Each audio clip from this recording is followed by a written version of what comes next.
¿sí? Así que, aunque parezcan palabras que no utilizamos en nuestro lenguaje, sencillamente las entendemos como la doctrina de la salvación. Lo mismo neuma. Neuma es viento. Neuma, entonces, es la doctrina del Espíritu Santo. ¿Sí? Se entiende de esa forma. Neumatología, la doctrina del Espíritu Santo. Y así sucesivamente. Así que, soteriología, tenemos ahí la doctrina de la salvación que venimos estudiando hace unos meses. Y cabe recalcar, hermanos, que naturalmente hemos llegado a esta doctrina después de todo un proceso. Para aquellos hermanos que nos han acompañado en estos años anteriores, no podíamos ver soteriología si antes no veíamos los atributos de Dios. Esto se llama teología propia. Un año entero viendo teología propia.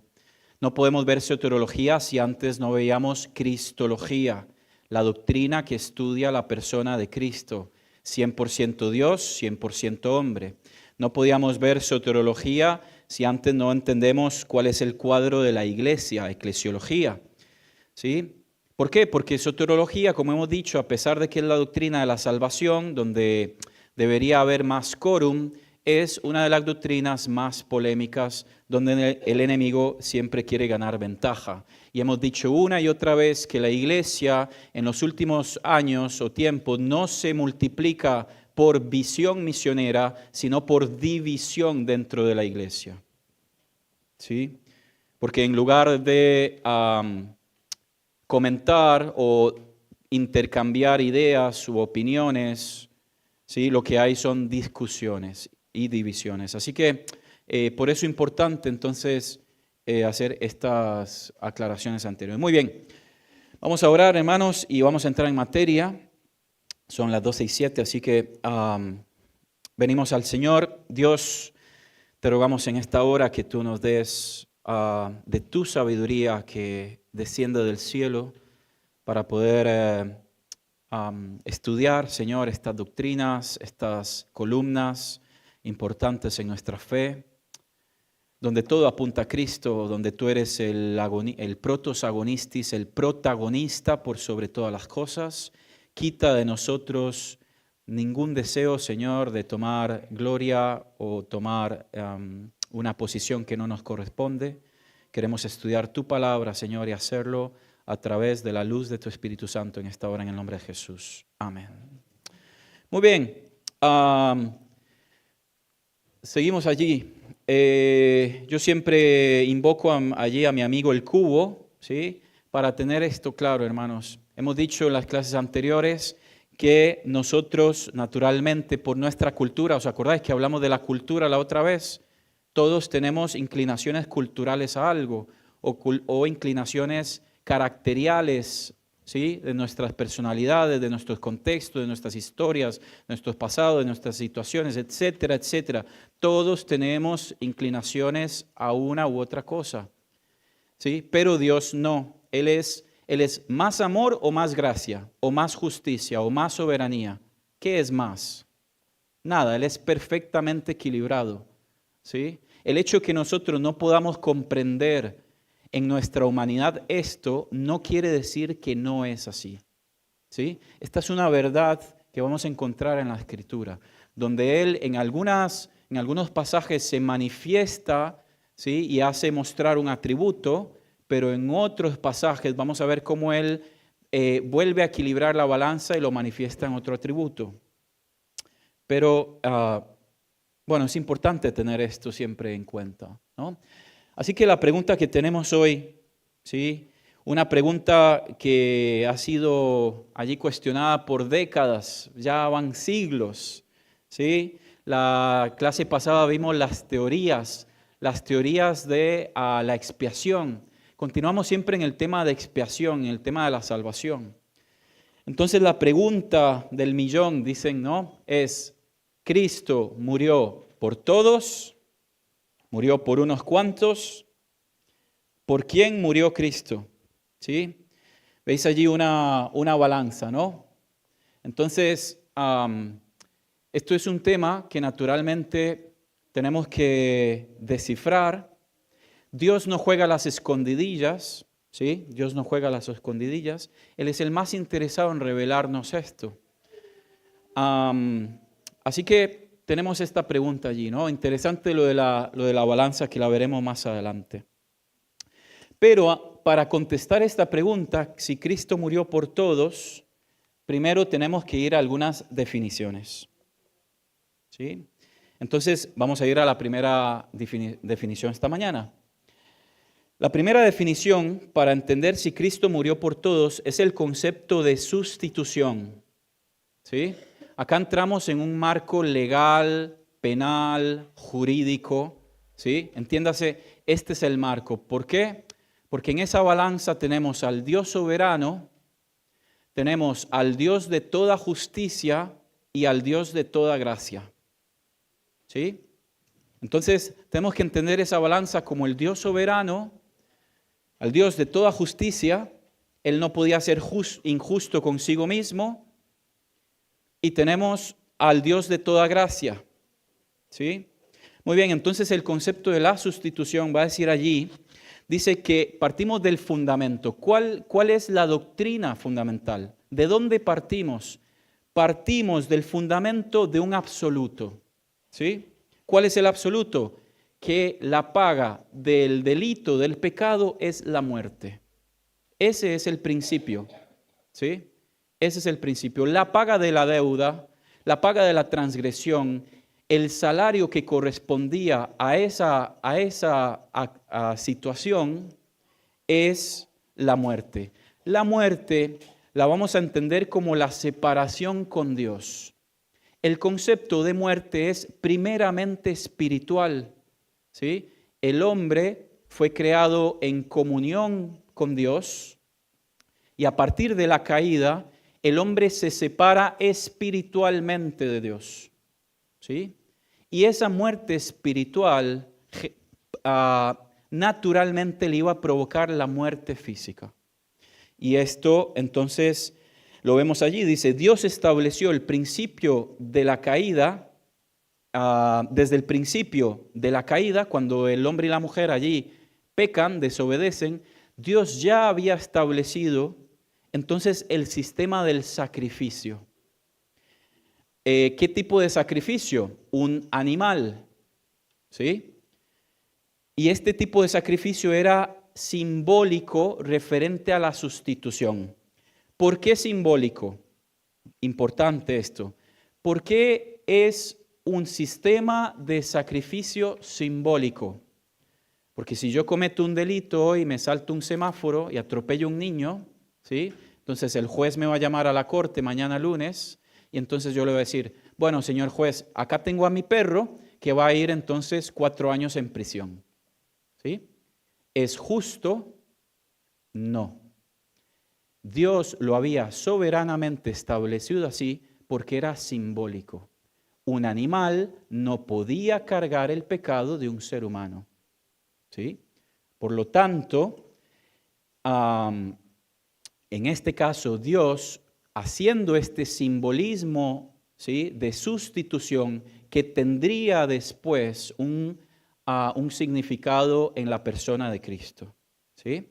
Así que Dios había aceptado este sacrificio, por eso dijimos la vez anterior que esto era la propiciación. Dios, su ira contra el pecado era satisfecha a través de la sangre derramada de ese animal sustituido simbólicamente por aquella persona individual. Podía ser un sacrificio familiar, podía ser un sacrificio tribal según la tribu, Judá, Benjamín, ¿sí? Las tribus de Israel, ¿sí? Leví, bueno, Leví no, porque eran los mismos sacerdotes. O podía ser nacional, llámese el día de expiación, ¿sí? Así que tenemos que partir de allí otra vez. El fundamento donde iniciamos todo es que la paga del pecado era la muerte, ¿sí? Esta muerte era una muerte espiritual que como consecuencia de la muerte espiritual iba a dar lugar entonces a la muerte natural, a la muerte física. Dios había establecido el sistema del sacrificio animal como símbolo de la sustitución del pecado. Lo vemos allí en Génesis capítulo 2, versículos 16 y 17, donde ¿sí? Va a decir allí que Dios hizo pieles para cubrir la vergüenza, porque al hombre y la mujer Dios les dijo: ¿quién os enseñó que estabais desnudos? Era por primera vez la conciencia pecaminosa que cae sobre sus vidas, ¿sí? Entonces, la sustitución animal, vamos a buscar allí algunas bases bíblicas, ¿sí? Vamos a la escritura. Alguien puede buscar Éxodo capítulo 12 y leer los primeros versículos. Tal vez no hace falta leerlos todos. El texto es del 1 al 12, pero tal vez los primeros versículos es suficiente. Habló Jehová a Moisés y a Aarón en la tierra de Egipto, diciendo: Este mes os será principio de los meses, para vosotros será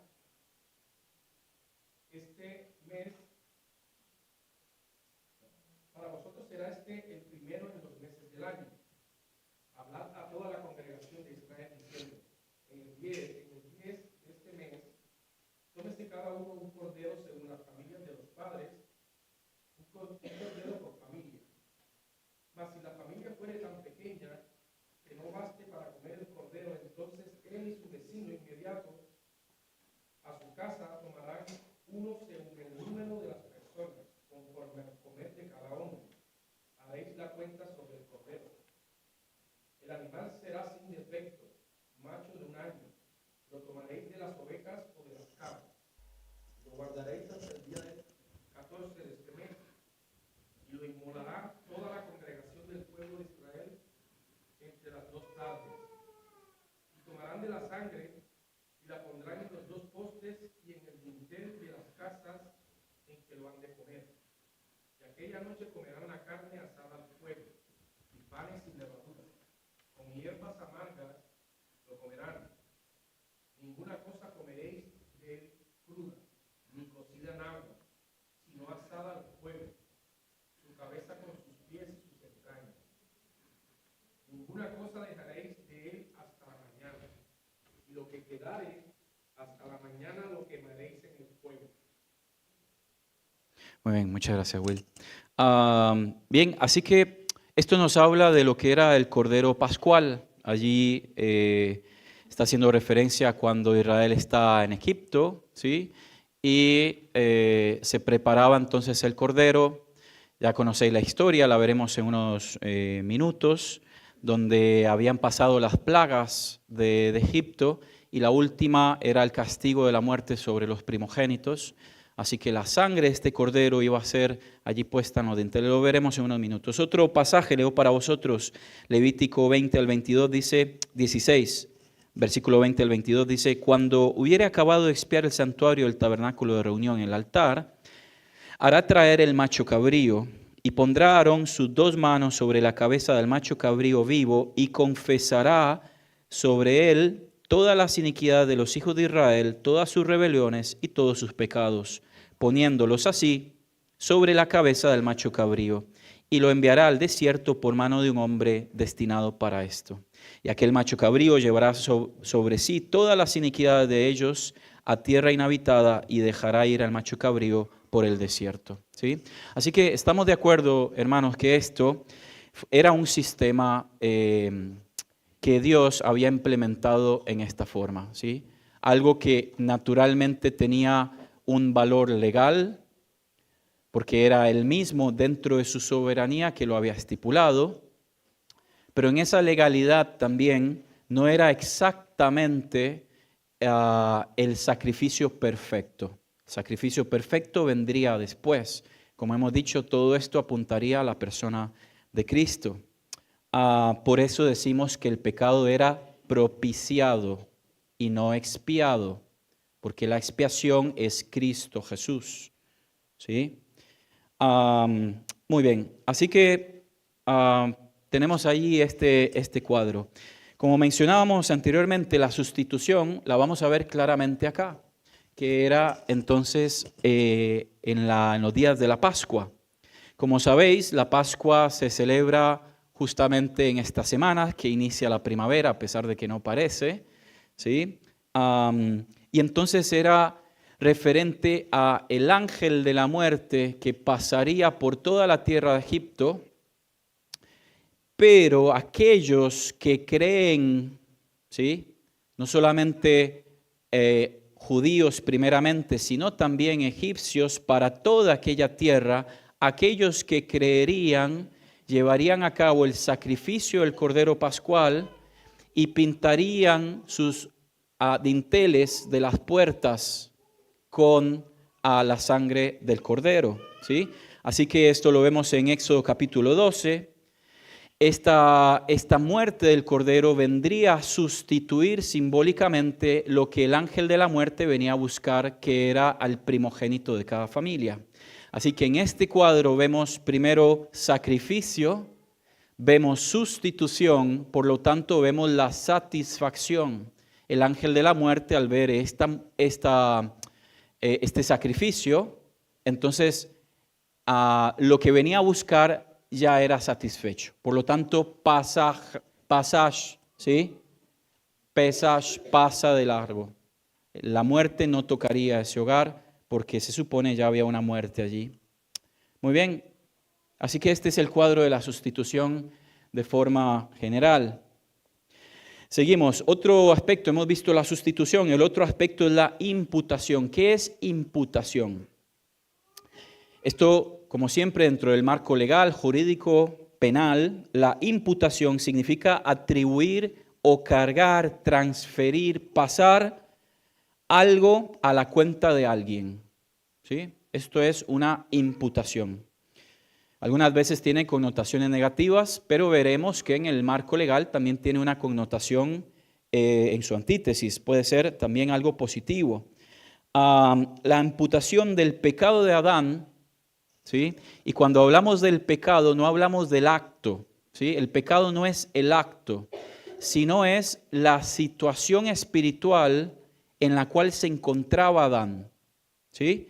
La imputación de su condición caída sería imputada a toda la humanidad. Trajo muerte y condenación, ¿sí?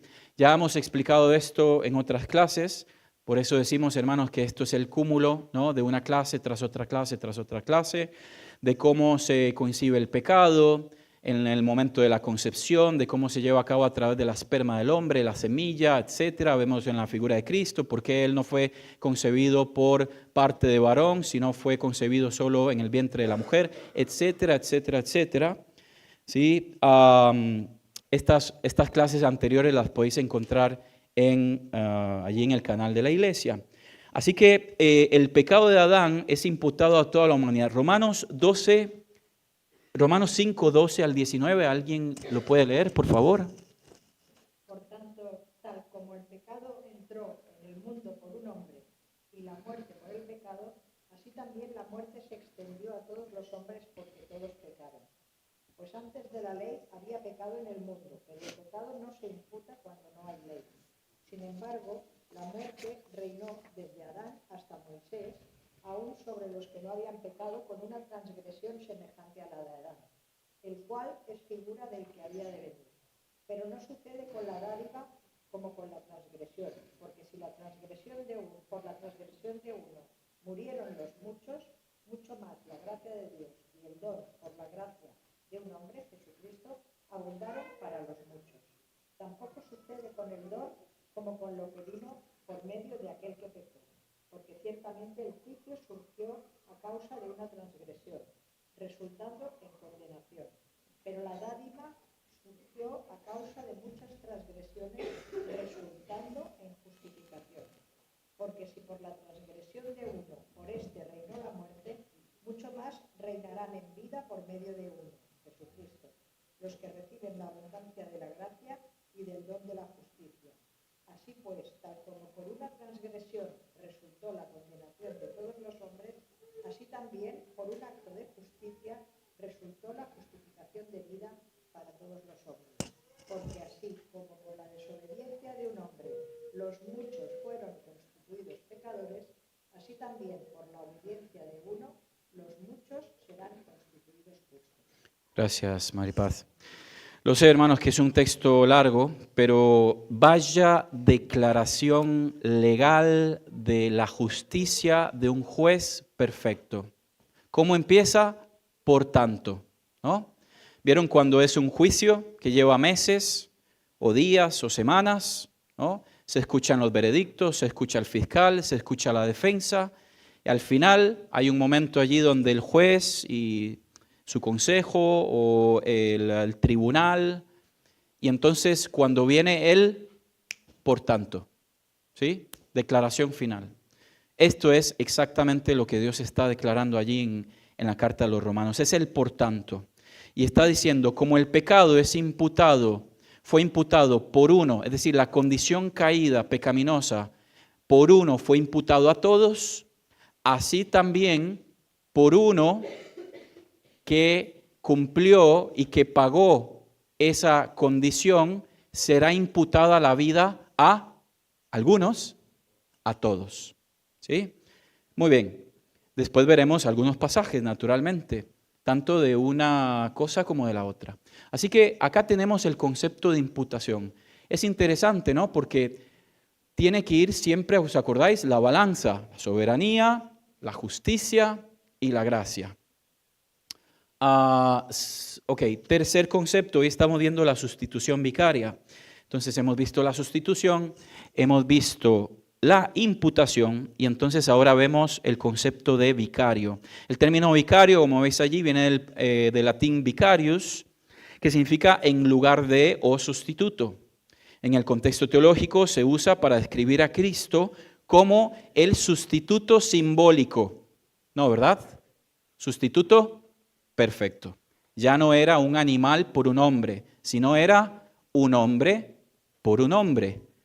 Por eso, recuerdo la clase de Jacob, decía, Jesús no podía morir como Dios. ¿Por qué? Porque Dios no puede morir, sino que Él tenía que morir como hombre. ¿Por qué?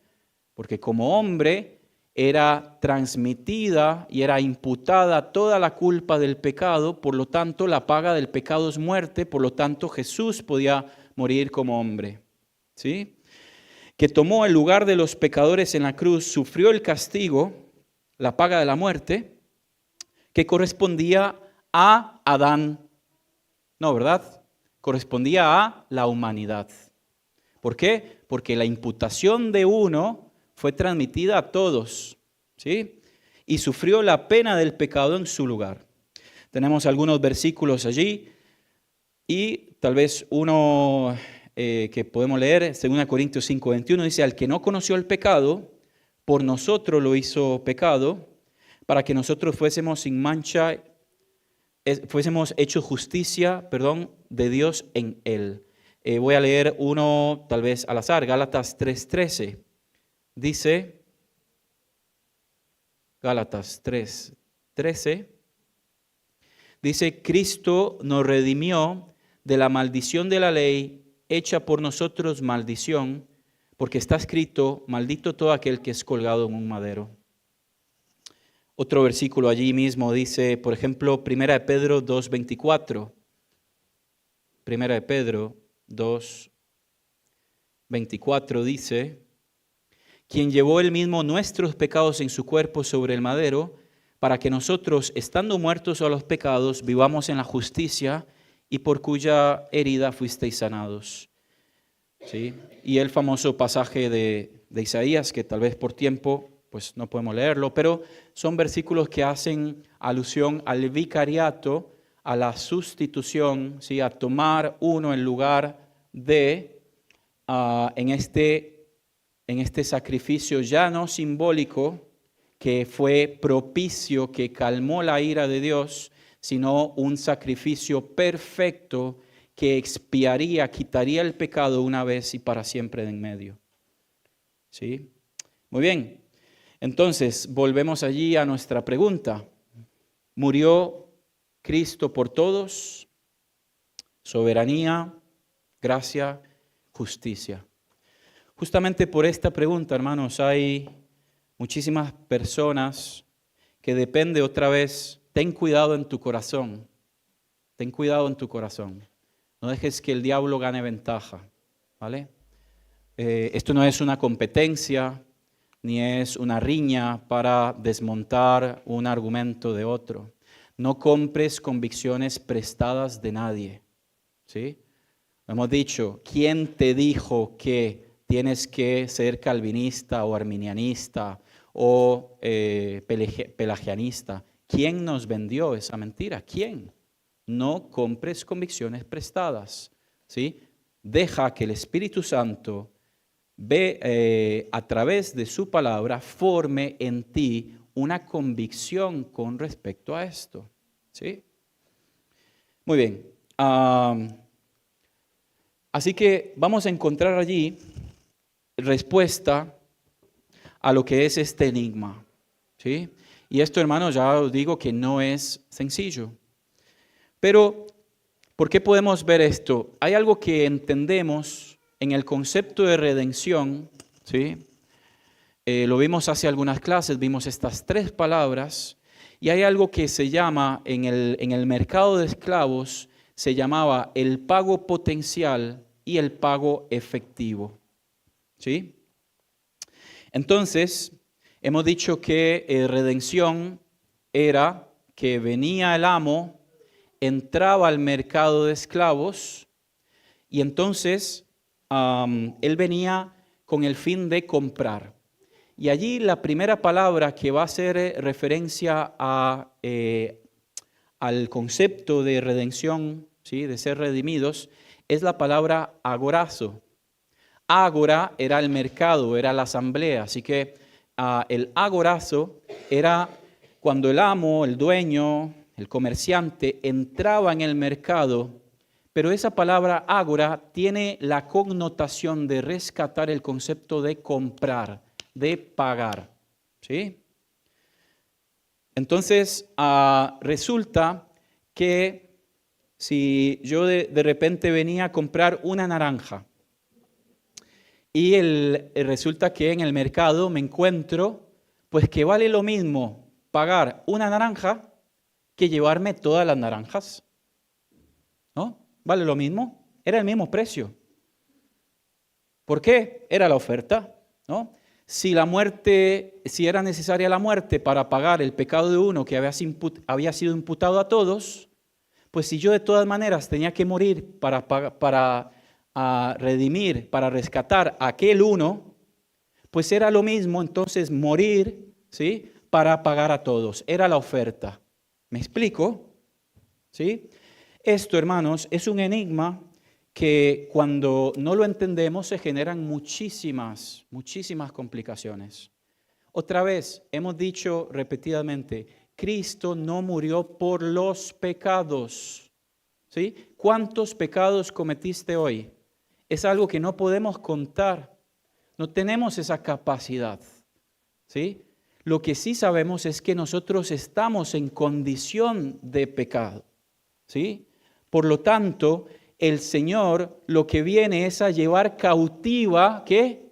La cautividad, ¿sí? No viene a llevar cautiva los pecados cuantitativos, no. Viene a llevar cautiva la condición caída del ser humano en pecado. Por lo tanto, era lo mismo pagar el precio por uno que estaba condenado, que había sido imputado a todos, era el mismo precio pagarlo por todos. Era la oferta. Ahora, ¿qué vamos a ver aquí? Vamos a buscar vamos a buscar 2 de Pedro, capítulo 2, versículo 1. 2 de Pedro, capítulo 2, versículo 1. Dice, 2 de Pedro, capítulo 2, versículo 1, pero hubo también falsos profetas entre el pueblo, como habrá entre vosotros falsos maestros, que introducirán encubiertamente herejías destructoras, dice, y que aún negarán al Señor que los rescató. Esa palabra es agorazo, que los compró. Está hablando allí de apóstatas, de personas que aparentemente profesan ser hijos de Dios, pero que realmente no lo son, no son creyentes. Sin embargo, dice que negarán al Señor que los compró, que pagó el precio por ellos, a pesar de que no son creyentes. ¿Sí? Esto nos abre el cuadro allí de que la palabra agorazo es una palabra utilizada para todos. ¿Sí? En este caso se va a introducir a los no creyentes. No así con las otras dos palabras que vamos a encontrar. Cada vez que veas agorazo, va a ser un concepto de redención, de pagar, ¿sí? de comprar. Ese versículo allí podríamos leerlo tranquilamente. Introducirán encubiertamente herejías destructoras y aún negarán al Señor que los compró. La palabra es agorazo, atrayendo sobre sí mismos destrucción repentina. Así que esa es la connotación. En la otra palabra vemos exagorazo, que tiene que ver, ¿os acordáis? Salir, kaleo para la iglesia o para los llamados, salir afuera. Agorazo tenía que ver con que, otra vez volvemos a la figura del mercado de esclavos. Entraba el amo, el comerciante, llegaba al comercio y decía, a ver, ¿cuánto vale un esclavo? Vale la muerte. Pero es el mismo precio para todos los esclavos. Listo, dame todos. ¿Vale? Listo, dame todos. En ese momento, ¿sí? El amo decía, ok, yo he pagado por todos. Aquellos que quieran, salgan conmigo del mercado. Exagorazo. Aquellos que quieran venir conmigo, exagorazo, salen del mercado. Agorazo para todos, yo he pagado el precio por todos, pero aquellos que quieren, exagorazo, salen conmigo. Finalmente, aquellos que salen con el amo o con el patrón del mercado son lutro o apulutrosis, totalmente puestos en libertad. Una vez que eran fuera del mercado, entonces no tenían más esas cadenas de esclavitud. ¿Sí? Por eso hacemos la acotación allí, exagorazo, el lutro es únicamente para creyentes. No vas a encontrar esas palabras nunca referidos a otros conceptos. Tampoco vas a encontrar la palabra agorazo referido a los creyentes. Solo en la connotación de toda la humanidad o de todo el grupo en este caso. Así que hermanos, acá tenemos este concepto, ¿sí? El pago potencial, ¿sí? Y el pago efectivo. Entonces entendemos que Cristo paga potencialmente por todos, pero esa libertad, esa redención se hace efectiva a aquellos que deciden en la responsabilidad salir del mercado. Por eso encontramos versículos, ¿sí?, que nos hablan de todos y de muchos. Mirad, versículos que hablan que Él nos rescató a todos. 1 Timoteo 2:6, el cual se dio a sí mismo en rescate por todos, de lo cual se dio testimonio a su debido tiempo. Pero la pregunta es, ¿son todos rescatados? No. Pero dice que nos rescató a todos. ¿Entendéis? Potencialmente para todos, efectivamente para algunos. Hebreos 2:9, pero vemos a aquel que fue hecho un poco menor que los ángeles a Jesús, coronado de gloria y honra a causa del padecimiento de la muerte, para que por la gracia de Dios gustase la muerte por todos. Segunda de Pedro 3:9, el Señor no retarda su promesa, según algunos tienen por tardanza, sino que es paciente para con nosotros, no queriendo que ninguno perezca, sino que todos procedan al arrepentimiento, porque todos tenían el pago potencial. Pero mirad otros pasajes, ¿sí? Como el Hijo del Hombre no vino para ser servido, sino para servir y dar su vida en rescate por muchos. Entonces, ¿Dios rescató a todos o rescató a muchos? pago potencial y pago efectivo. ¿Sí? Él paga potencialmente para todos, ¿sí? Pero efectivamente son rescatados algunos. ¿De qué depende esto? Esto de la responsabilidad que Él va a delegar allí al ser humano. Mateo 26, 28, porque esto en mi sangre es el nuevo pacto que por muchos es derramada para remisión de los pecados. ¿Veis la diferencia? ¿Veis cómo en la Escritura encontramos todos, muchos? ¿Sí? Rescate por muchos, rescate por todos. ¿Pero en qué contexto? Que en nuestro vocabulario, hermanos, lo leemos rescate. Pero si vas a ir a la Escritura, vas a ver agorazo y exagorazo. ¿Sí? Entonces nosotros nos hacemos un lío en la cabeza. Las iglesias se dividen, los hermanos discuten, ¿sí? Hay disensiones, diferencias. ¿Por qué? Porque sencillamente en el pasado, por décadas y décadas, no hemos tenido hoy las herramientas, pero hoy, a través del ministerio de la iluminación que nos da el Espíritu Santo, lo podemos comprender. Esto es un cuadro legal, penal, justo, ¿sí? Y entonces tenemos allí el tema de Lutero. Muy bien. Así que, teniendo esto en cuenta, vemos el siguiente gráfico, que un poco nos puede resumir el tema. Tenemos al Trino Dios que crea allí al ser humano, Adán. Y entonces está en comunión. Ese primer paso, ¿veis el uno allí? Está en comunión. ¿Ok?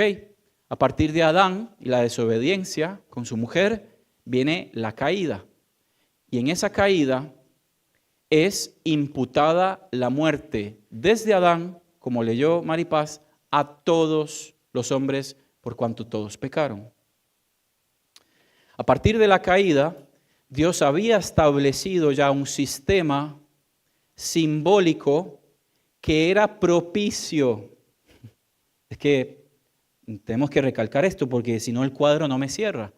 Si el cuadro es expiatorio, entonces por algún lado me pierde. El cuadro era propicio, la sustitución simbólica desde un Dios soberano que había definido que ese sacrificio iba a ser suficiente para calmar la ira de Dios. Entonces venía el animal. Entonces, en esa propiciación la ira era aplacada. Número 4. ¿Sí? Hasta allí vemos el Antiguo Testamento. Todo lo que es la historia del Antiguo Testamento, esa sustitución. A partir del paso 5 viene la cruz de Cristo, el nuevo pacto. He aquí el Cordero de Dios que expía, que quita el pecado del mundo, dijo Juan el Bautista cuando le miró. Viene la cruz de Cristo, el justo pagó por los injustos, el que no conoció el pecado, por nosotros fue hecho pecado. Y entonces allí entra al mercado, entra al ágora, ve que la oferta es la misma por todos y paga. ¿Sí? Lleva a cabo el agorazo, paga. Porque era lo mismo, dijimos una y otra vez, era lo mismo morir por uno que por todos. La imputación del pecado de Adán había sido hecha de uno para todos. Y ahí se lleva a cabo entonces este paso número 6. Entonces, entendemos esto como agorazo, redención, pago potencial por todos.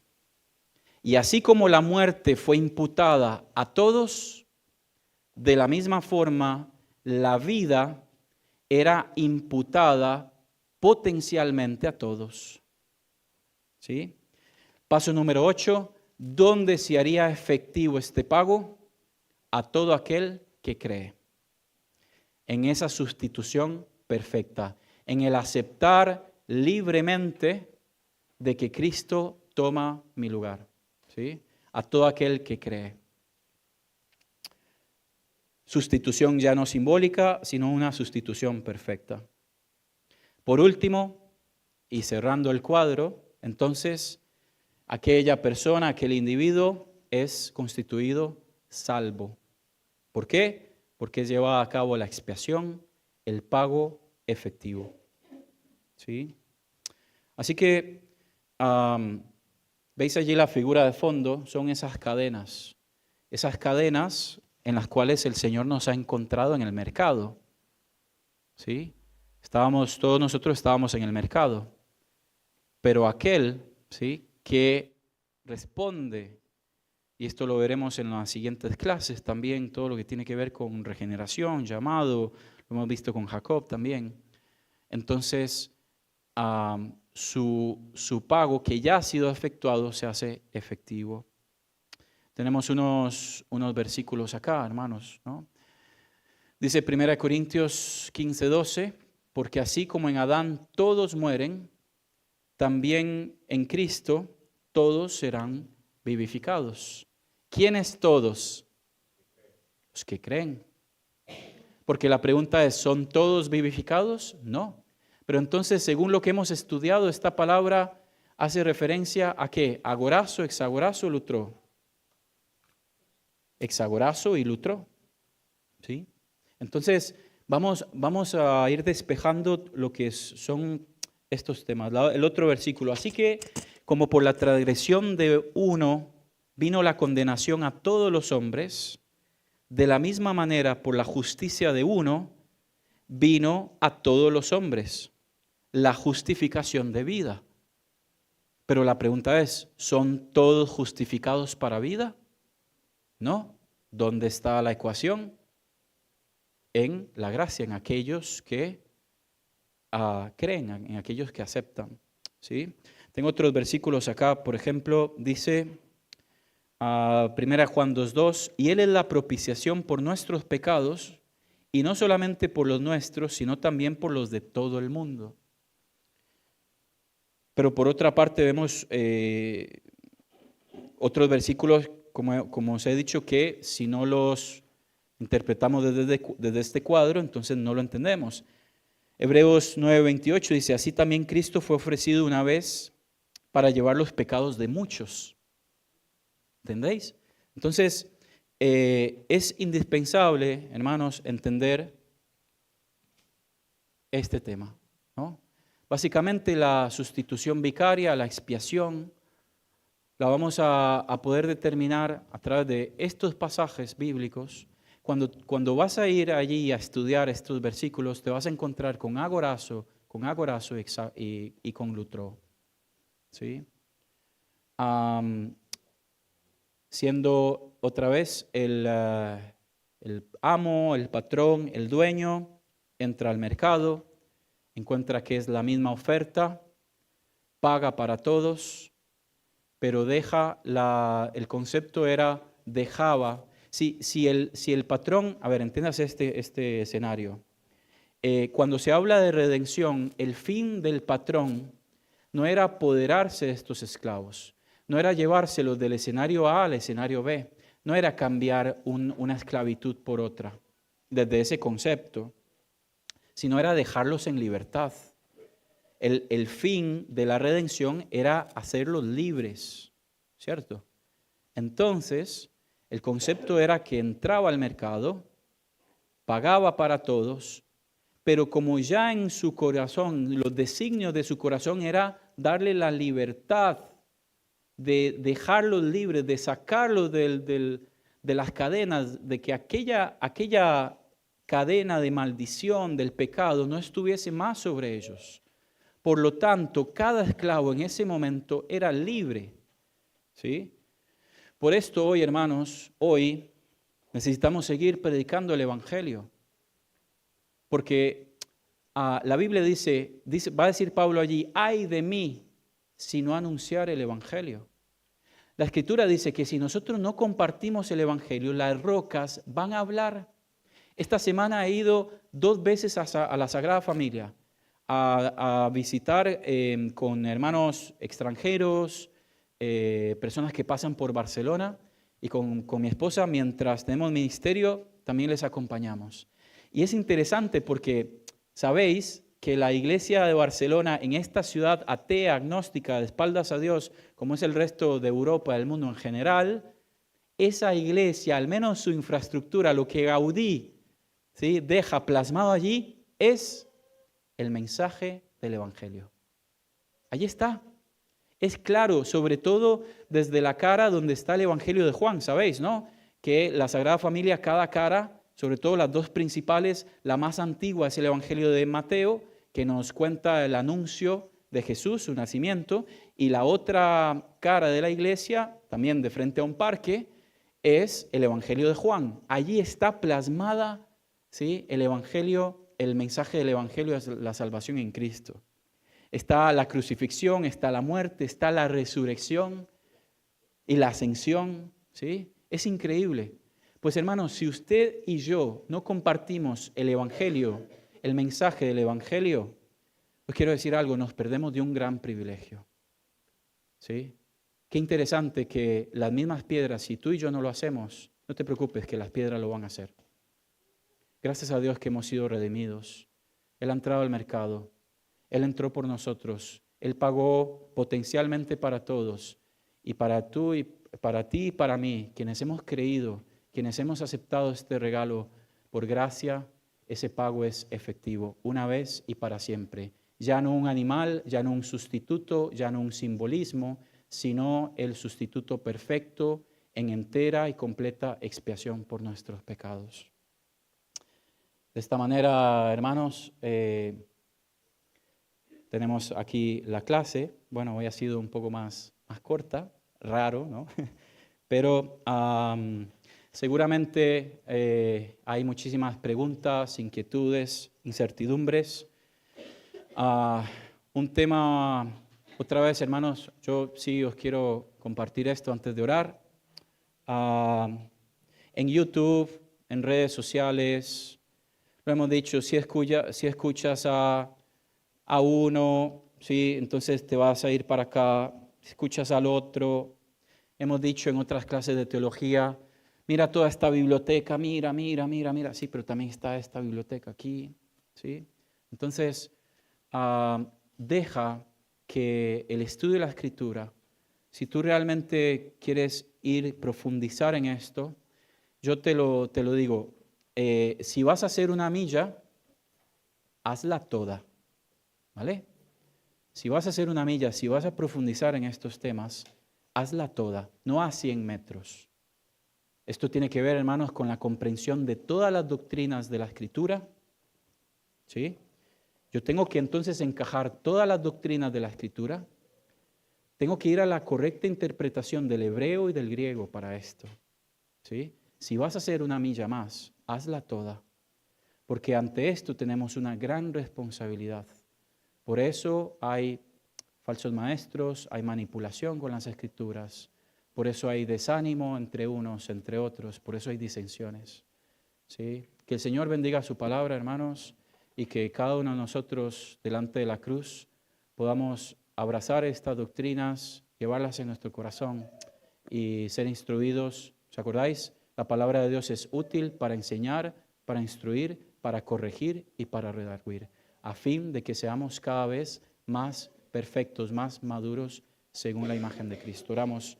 Señor, en esta hora te damos las gracias por tu palabra, Señor.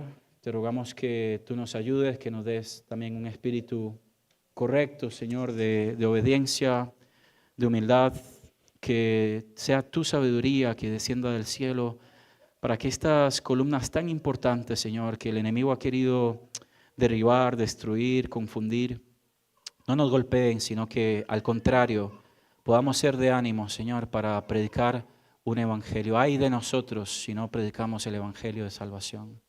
Lo ponemos delante de tus manos, Señor, en esta mañana. También llévanos conmigo a casa en el nombre de Jesús. Amén.